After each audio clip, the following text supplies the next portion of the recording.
বিভিন্ন বিষয়ের উপরে আমরা কমিশন গঠন করার কথা বলেছি, সেখানে মানবাধিকার কমিশনের কথা আমরা উল্লেখ করেছি। এখন যে মানবাধিকার কমিশন অর্ডিন্যান্সটা করা হয়েছে, সেই কমিশনের অর্ডিন্যান্সটা আমি ডিটেইল চোখ বুলিয়েছিলাম, এখন মনে নাই, এখন অনেক দিন হয়েছে, এগুলো আবার দেখতে হবে। তার মধ্যে আমরা অনেক কিছু বিষয়ে একমত হতে পারি, প্রায় সব বিষয়ে একমত হতে পারি। কিছু কিছু বিষয়ে আমাদের হয়তো কিছুটা অ্যামেন্ডমেন্ট আনতে হতে পারে, যেটা পার্লামেন্টে আমরা বিল আকারে এনে সেগুলো তখন দেখব, আপনারাও দেখবেন।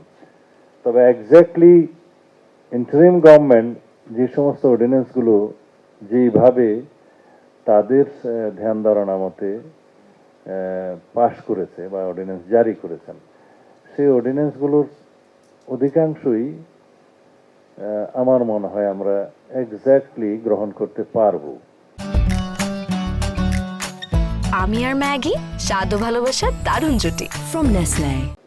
কিন্তু বেশ কিছু অর্ডিন্যান্স আছে যেগুলো আলোচনার দাবি রাখে, পজিশন অপোজিশন মিলে আমরা সেটা আলোচনা করব। সেই ক্ষেত্রে দাদা যেটা বললেন যে গড়ে এবারে যে 4টা করে অর্ডিন্যান্স পাশ করতে হবে, সেই ক্ষেত্রে যেহেতু একটা বাধ্যবাধকতা আছে যে জাতীয় সংসদের সেশন যেদিন বসবে তার থেকে 30 দিনের মধ্যে এগুলো আইদার ল্যাপস অথবা পাস অথবা অ্যামেন্ডেড আকারে গ্রহণ করতে হবে। এখানে একটু মুশকিল হয়ে গেছে, এই 30 কার্য দিবস নয়, এটা হচ্ছে 30 দিন। তার মানে মাঝখানে বন্ধ টন্ধ থাকলেও সেটা গণ্য করতে হবে।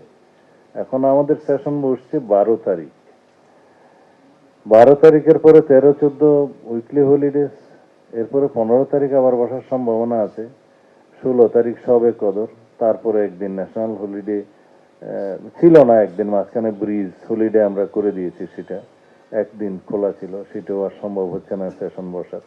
তারপরে লং হলিডেজ পুরা 7 দিনের, এরপরে 26শে মার্চ 25শে মার্চ এগুলো অবজার্ভ হবে ন্যাশনালি। একটা হচ্ছে গণহত্যা দিবস আর একটা স্বাধীনতা দিবস উদযাপন। গণহত্যাটা আমরা পালন করি, দিবসটা, স্বাধীনতাটা উদযাপন করি। এই হিসাবে দেখা যায় 29 তারিখের আগে সেশন আর বসা সম্ভব হচ্ছে না, এখানেই 15 দিন হয়ে গেল। তো দাদার এভারেজ হিসাব করতে গেলে সেটা এখন 8টা হয়ে যাবে।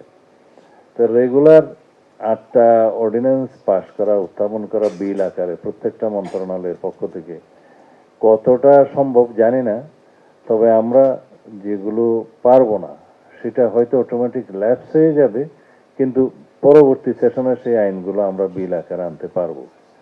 তাই আমরা সেই জন্য একটা প্রারম্ভিক ভাষণও দিয়ে রাখবো, যেটা আমাদের জন্য সংসদের সময় এবং এই 30 দিনের সীমাবদ্ধতার ভিতরে যেটা সম্ভব সেটা আমরা করব। তার মধ্যে অবশ্যই মানবাধিকার কমিশনের এই অর্ডিন্যান্সটা থাকবে আশা করি।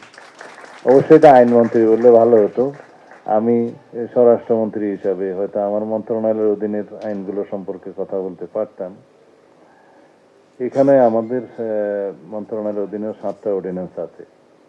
তো এই 133টার মধ্যে কিছু কিছু আছে যেগুলো একদম পত্র পাঠ অনুমোদন করা যাবে, যেগুলো খুব সামান্য সামান্য বিষয়। কিন্তু বেশ কিছু অর্ডিন্যান্স আছে, যেমন গুম কমিশন সংক্রান্ত আছে, মানবাধিকার সংক্রান্ত আছে, তারপরে আরো 2-1টা আছে যেগুলা রিলেটেড, এখন সব আমি বলতেও চাই না, মনেও নাই।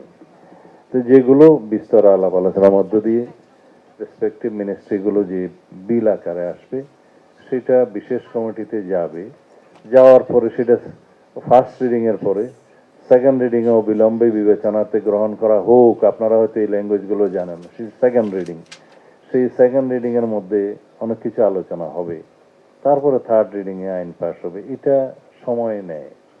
এখন এই সংক্ষিপ্ত 30 দিনের ভিতরে কতটা আমরা এই আইন পাস করাতে পারবো ঠিক বলতে পারছি না, কিন্তু আমি এশিওর করতে পারি আমরা অধিকাংশই আমরা ধারণ করব।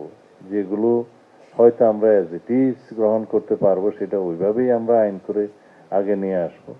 বিল আকারে আনতে হয় প্রত্যেকটা আইন রেসপেক্টিভ মিনিস্ট্রি থেকে, আর যেগুলো অ্যামেন্ডমেন্ট সহকারে আমাদের গঠন করতে হবে সেটার জন্য একটু সময় লাগবে।